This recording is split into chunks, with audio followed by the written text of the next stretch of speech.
성경 봉독하겠습니다. 히브리서 11장입니다. 13절부터 16절까지 말씀 함께 합독하겠습니다. 13절의 말씀부터 합독하십니다. 이 사람들은 다 믿음을 따라 죽었으며 약속을 받지 못하였으되 그것들을 멀리서 보고 환영하며 또 땅에서는 외국인과 나그네임을 증언하였으니 그들이 이같이 말하는 것은 자기들이 본향 찾는 자임을 나타냄이라. 그들이 나온 바 본향을 생각하였더라면 돌아갈 기회가 있었으려니와 그들이 이제는 더 나은 본향을 사모하니 곧 하늘에 있는 것이라. 이러므로 하나님이 그들의 하나님이라 일컬음 받으심을 부끄러워하지 아니하시고 그들을 위하여 한 성을 예비하셨느니라. 아멘.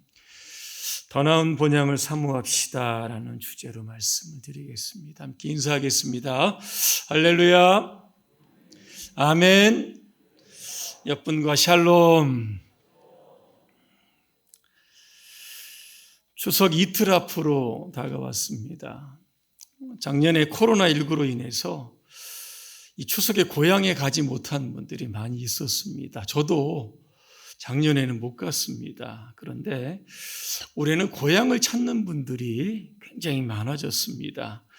한국교통연구원의 추석 연휴 통행 실태 보고에 따르면 올해 추석에 귀성하겠다라고 하는 사람이 3,226만 명이라고 합니다.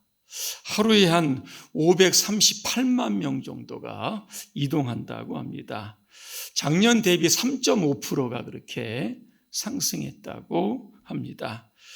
그동안 코로나19로 인하여 사회적 거리두기로 인해서 아마 많은 국민들이 이 피로감이 많이 쌓였을 겁니다. 이제 백신도 한 70%쯤 1차 접종이 되었기 때문에 이번에는 부모님이 계신 고향으로 돌아가고 또 사적 모임, 또 친구들과 함께 많이 만나려고 계획을 하고 있는 것 같습니다. 올해 추석에도 고강도 사회적 거리두기가 그렇게 실시가 됩니다. 여러분 방역에 조심을 하시고 마스크 잘 쓰시고 가족들과 행복한 그런 추석 명절 되시기를 간절히 소망합니다. 우리에게는 본향, 여기 본향이라고 하는 단어가 나왔는데 고향입니다. 우리에게는 두 개의 고향이 있습니다. 하나는 우리가 태어난 고향입니다. 저는 고향이 4개가 있습니다. 4개의 고향. 저는 충남 부여에서 태어났기 때문에 거기가 제 1의 고향입니다. 그리고 어렸을 때 인천에서 또 아버지를 따라와서 또 오래 살았기 때문에 인천이 제 2의 고향입니다. 제가 순천에서 2008년부터 2014년 2월까지 개척을 했습니다. 한 6년 동안 살았기 때문에 순천이 제 3의 고향입니다. 제가 지금 대구에 살고 있습니다. 2005년부터 2008년까지 약 한 3년 7개월 살고 있고 제가 또 담임으로 2014년 2월부터 지금까지 살고 있으니까 계산해 보니까 약 만 11년 정도를 제가 대구에서 살고 있습니다. 대구가 제 4번째 고향이 되는 겁니다. 자, 오늘 또 하나의 고향이 나옵니다. 16절에 보니까 이 고향이 어디에 있습니까? 하늘에 있다 그랬습니다. 하나님이 예비한 한 성이다 그랬습니다. 이게 우리의 고향입니다. 고린도후서 5장 1절에 보니까 하나님께서 손수 지으신 집이다. 또 그렇게 표현을 하고 있는 겁니다. 우리가 명절이 되면 육신의 고향, 부모님이 계시고 형제 자매가 있는 고향으로 돌아가는 것처럼 우리도 이 땅의 삶을 마감하게 되면 우리의 영혼의 고향인 하나님께로 가는 겁니다. 전도서 3장 11절에 보니까 하나님께서 우리의 마음 가운데 영원을 사모하는 마음을 주셨다 그랬습니다. 영혼은 하나님께서 주신 것이기 때문에 육체는 땅으로 가지만 우리의 영혼은 하나님께로 가는 겁니다. 저는 최근에 2분의 장례식을 그렇게 치렀습니다. 9월 1일에 우리 강병두 장로님 소천하셔서 지금 봉산 부활동산 고 성독회 권사님 옆에 안치되셨습니다. 9월 9일에는 우리 박광환 집사님 부친 되신 분 또 소천하셨습니다. 6.25 참전용사이시기 때문에 영천 호국원에 안장하셨습니다. 9월 14일입니다. 여러분 잘 아시는 것처럼 여의도 순복음교회 이 원로 목사님이신 조영기 목사님도 소천하셨습니다. 향년 86세였습니다. 우리 곁에 늘 계실 것만 같은 부모님, 목사님, 어느 순간에 우리의 곁을 떠난다는 겁니다. 장례식을 치를 때마다 인생의 이 무상함을 느끼곤 합니다. 다윗은 시편 39편 5절에서 인생을 이렇게 정의를 합니다. 주님께서 나에게 한 뼘 길이밖에 안 되는 날을 주셨으니 내 일생이 주 앞에는 없는 것 같습니다. 진실로 모든 것은 헛되고 인생의 전성기조차도 한낱 입김에 지나지 않습니다. 그랬습니다. 야고보는 야고보 4장 14절에 인생을 이렇게 표현합니다. 여러분은 내일을 알지 못합니다. 여러분의 생명이 무엇입니까? 잠깐 보이다가 없어지는 안개입니다. 그랬습니다. 왜 성경은 이렇게 인생을 짧은 것으로 표현하고 있습니까? 곰곰이 생각해 보니까 두 가지 이유 때문에 그렇습니다. 하나는 예수 믿지 않는 사람들에게 주시는 말씀일 겁니다. 살 날이 그리 많지 않기 때문에 자만하지 말고 지금 즉시 예수 그리스도를 믿으라고 하는 경고의 메시지일 겁니다. 또 하나 믿는 자에게 주시는 메시지가 있다라고 하면 이 땅에서 더 나은 본향 천국을 사모하면서 후회 없이 신앙생활하라고 하는 그런 메시지가 담겨졌을 겁니다. 13절에 보니까 이 사람들이 나옵니다. 믿음의 사람들인데 특별히 구약의 3대 족장입니다. 아브라함과 이삭과 야곱입니다. 근데 이들이 다 믿음을 따라 죽었다 그랬습니다. 어떤 믿음입니까? 16절에 나옵니다. 더 나은 본향, 천국에 대한 믿음을 일평생 가지고 살다가 죽었다라고 하는 겁니다. 그러면 그 천국이 어떤 곳일까? 계시록 21장에 보니까 천국에는 없는 게 있습니다. 무엇이 없겠습니까? 죽음과 슬픔이 없습니다. 고통과 질병이 없습니다. 또 죄와 어둠이 없는 곳. 이게 바로 천국입니다. 또 하나, 천국에는 반드시 있는 것이 있습니다. 그것이 무엇인가 하면 요한계시록 7장에 보니까 완전한 찬양이 있습니다. 천사들이 그 얼굴을 땅에 엎드리고 하나님께 경배했다 그랬습니다. 여러분, 천국에 가면 뭐 하시겠습니까? 천사들처럼 하나님을 찬양하는, 그게 여러분의 아마 주된 일이 될 겁니다. 또 하나, 완전한 안식이 있습니다. 요한계시록 14장 13절에 보니까 지금 이후로 주 안에서 죽는 자는 복이 있도다 그랬습니다. 그때 성령님이 뭐라고 말씀하십니까? 그러하다. 그들이 수고를 다 그치고 쉬리라 그랬습니다. 천국에는 영원한 안식과 쉼이 있습니다. 또 하나 중요한 것, 천국에는 우리가 세세토록 왕노릇하게 되는 겁니다. 계시록 22장 5절을 제가 한번 읽어드립니다. 다시 밤이 없겠고 등불과 햇빛이 쓸데없으니 이는 주 하나님이 그들에게 빛이심이라.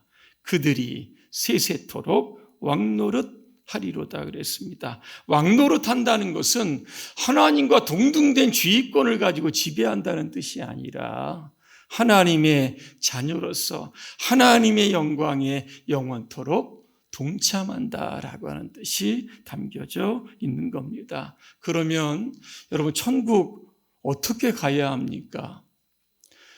지상의 고향으로 가는 길은 여러 가지가 길이 있습니다. 막히면 돌아가면 됩니다. 안 되면 비행기 타고 가면 됩니다. 그런데 천국 가는 길은 여러 길이 아닙니다. 단 하나의 길밖에 없다는 겁니다. 13절에 보니까 약속을 받지 못하였으되 그것들을 멀리서 보고 환영했다 그랬습니다. 약속의 초점이 뭡니까? 예수 그리스도입니다. 구약과 신약의 그 먼 거리가 있기 때문에, 시간차가 있기 때문에 아브라함 그 족장들은 예수님을 눈으로 보지 못했던 겁니다. 그런데 오늘 멀리서 보고 환영했다는 겁니다. 무슨 뜻입니까? 이미 마음속으로 예수님의 탄생과 십자가의 죽음과 부활과 승천의 그 모든 사건들을 마음으로 보고 믿음으로 예수 그리스도를 구주로 영접했다라고 하는 겁니다.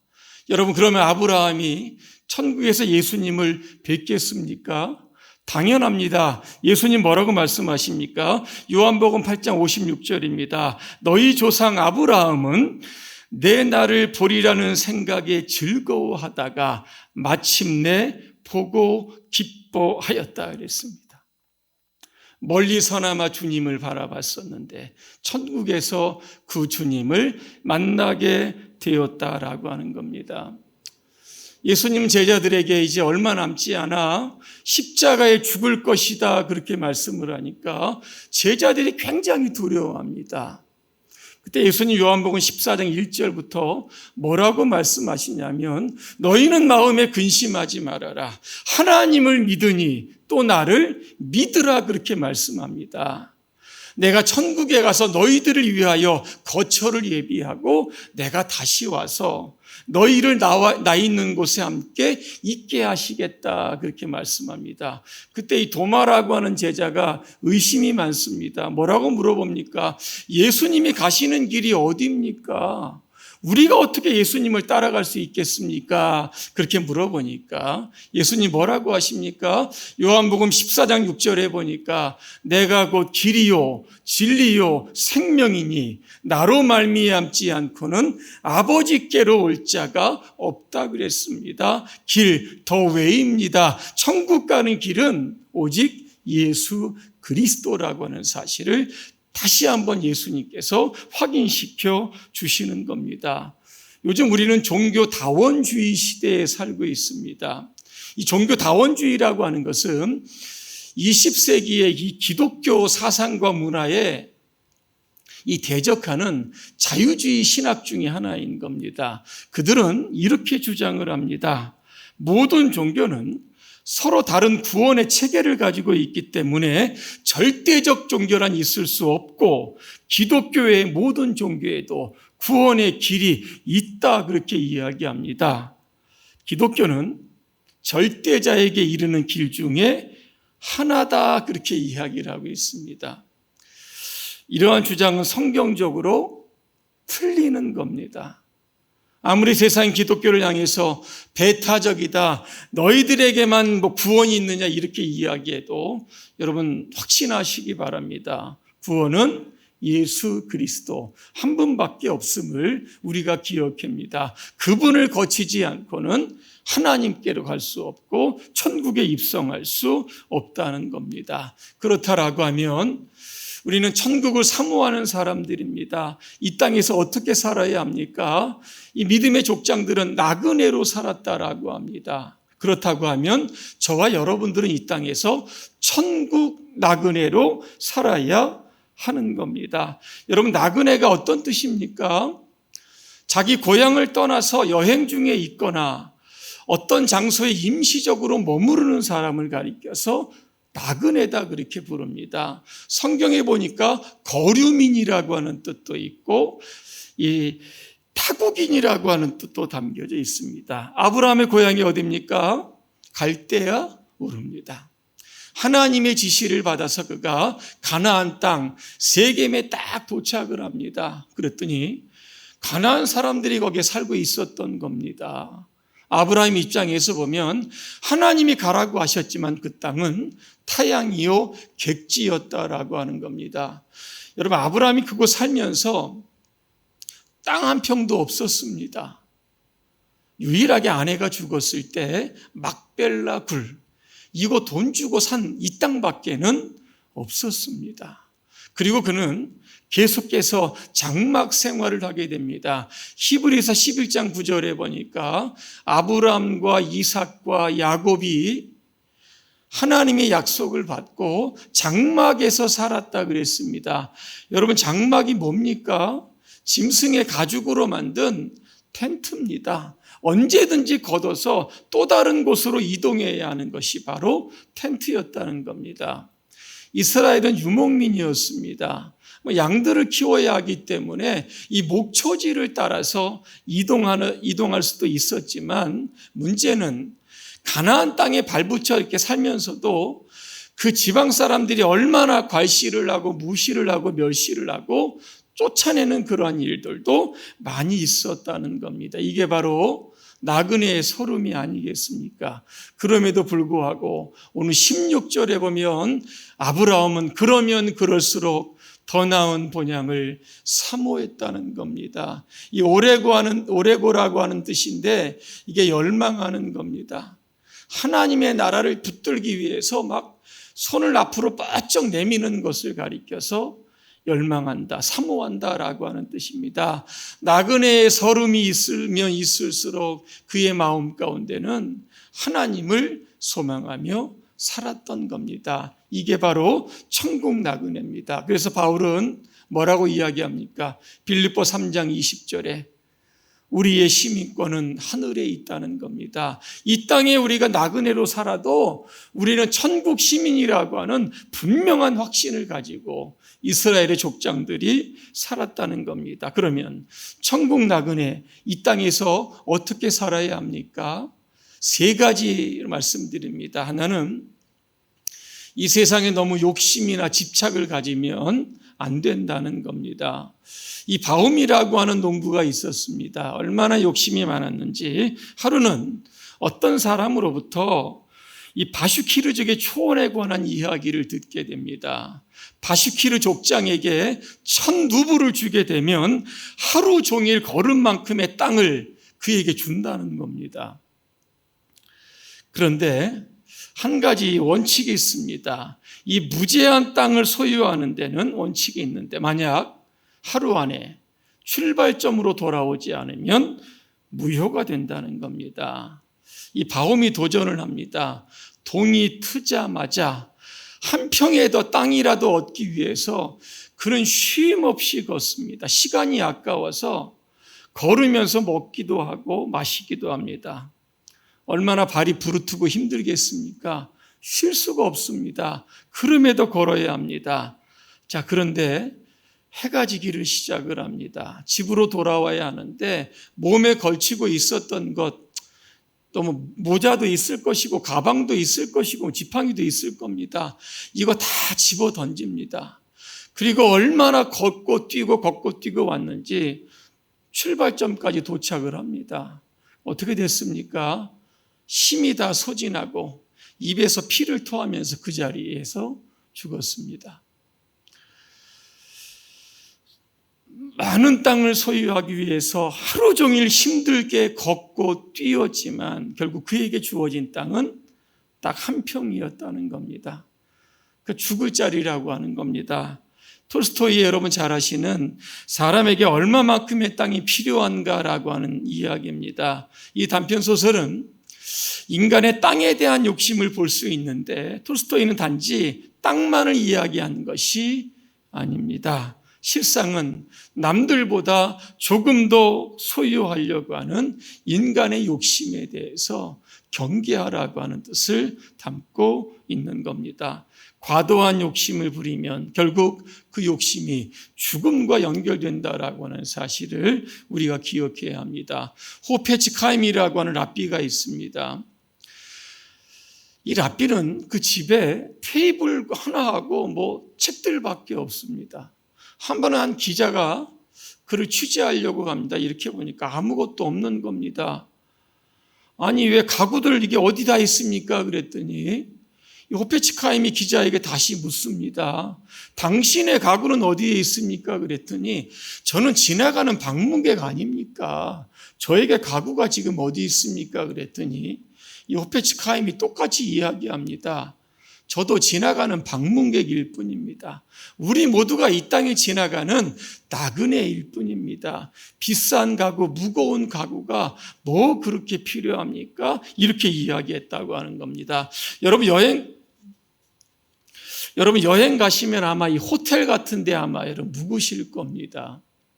그런데 체크인하고 들어가는 순간 여러분 모든 호텔의 시설을 다 사용할 수 있습니다. 그러나 체크아웃하고 나올 때는 그냥 빈손으로 나와야 됩니다. 왜?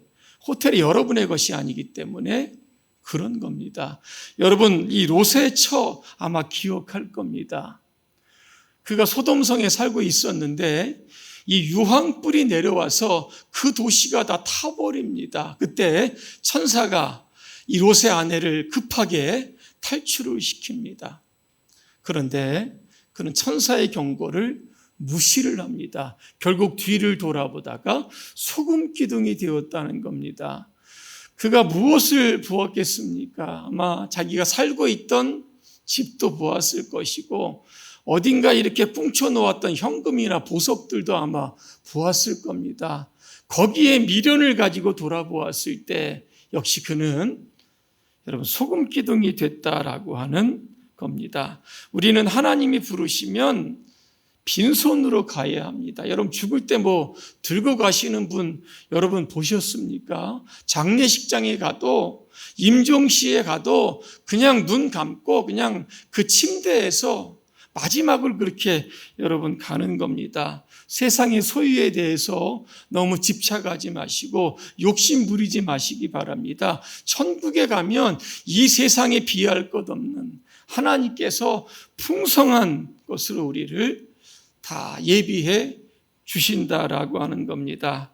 여러분 집착을 내려놓게 되면 몸도 가볍고 마음도 여러분 가볍게 되는 겁니다. 그래서 여러분 천국 가는 나그네임을 여러분 늘 기억하시고 늘 가볍게 여러분 그렇게 단순하고 소박하게 사시길 바랍니다. 두 번째, 천국 나그네는 거룩하게 살아야 합니다. 베드로전서 1장 15절과 16절 제가 읽어드립니다. 오직 너희를 부르신 거룩한 이처럼 너희도 모든 행실에 거룩한 자가 되라 그렇게 말씀합니다. 왜입니까? 하나님이 거룩하시기 때문에. 우리가 천국의 시민권을 가지고 천국 나그네라고 하는 것은 우리의 소속이 이 땅이 아니라는 겁니다. 하늘에 있다는 겁니다. 그러면 우리는 이 땅에 살면서 하나님이 주신 그러한 규칙을 가지고 살아야 되는 그게 바로 거룩이라고 하는 겁니다. 세상의 풍조를 따라가지 않고 위에 있는 영적인 것을 따라가는 사람들, 이게 바로 천국 나그네입니다. 자, 우리는 특별히 조심해야 할 것이 몇 가지가 있습니다. 요한계시록 22장 15절에 보니까 이런 사람들은 천국에 들어가지 못한다 그랬습니다. 성 밖에 있는 사람들 누군지 아십니까? 개들입니다. 점술가들, 음행하는 사람들, 살인자들, 우상 숭배하는 자들, 거짓말을 좋아하거나 지어내기를 좋아하는 자들 한 6가지입니다.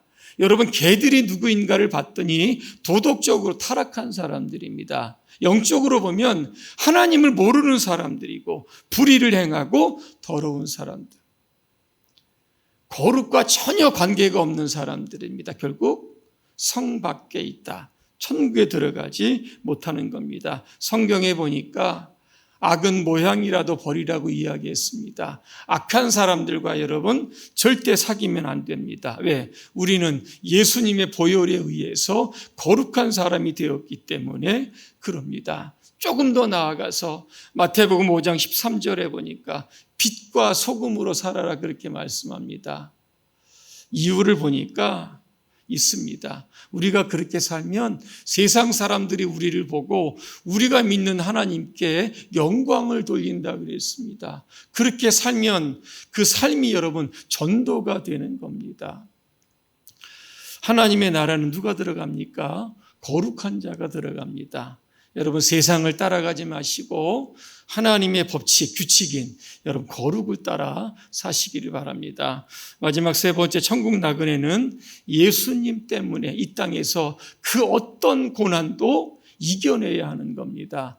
히브리서 11장 35절 이하에 보니까 예수님 때문에 엄청난 고난을 받은 사람들이 나옵니다. 어떤 고난을 받았는지 아십니까? 조롱받기도 하고 채찍받기도 하고 감옥에 들어간 사람들도 있었고, 어떤 사람은 돌로 맞았습니다. 어떤 사람은 돌로 톱질을 당했다 그랬습니다. 칼에 맞아 죽은 사람도 있습니다.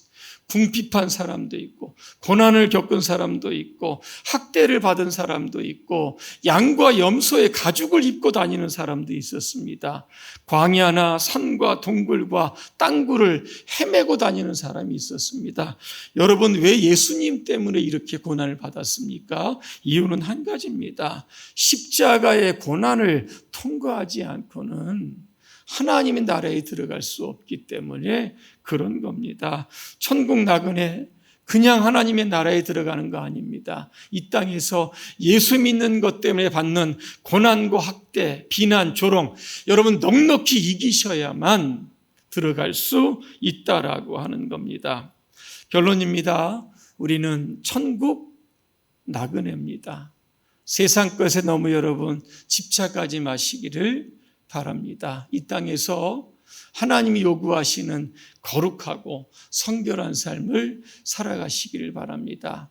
그리고 우리가 이 땅에 살아가는 동안 예수님 때문에 받은 그러한 모든 것들 다 주님 앞에 서면 상급으로 다 그게 변하게 될 줄로 믿습니다. 저와 여러분 모두 이 시간 이 자리에 앉아 계신 여러분 모두가 다 천국에 입성하시기를 주님의 이름으로 축원합니다. 기도하겠습니다. 은혜로우신 하나님, 우리의 인생은 안개와도 같고 그림자와도 같습니다. 잠깐 보이다 없어지는 짧은 인생을 살아가는 천국 나그네들입니다. 이 땅에 살아가는 동안 주님 앞에 우리가 설 것을 늘 상상해 보면서 우리에게 맡겨진 주님의 일에 열심과 최선을 다해서 후회 없이 신앙생활할 수 있도록 우리 모두를 축복해 주시옵소서. 예수님의 이름으로 기도합니다. 아멘.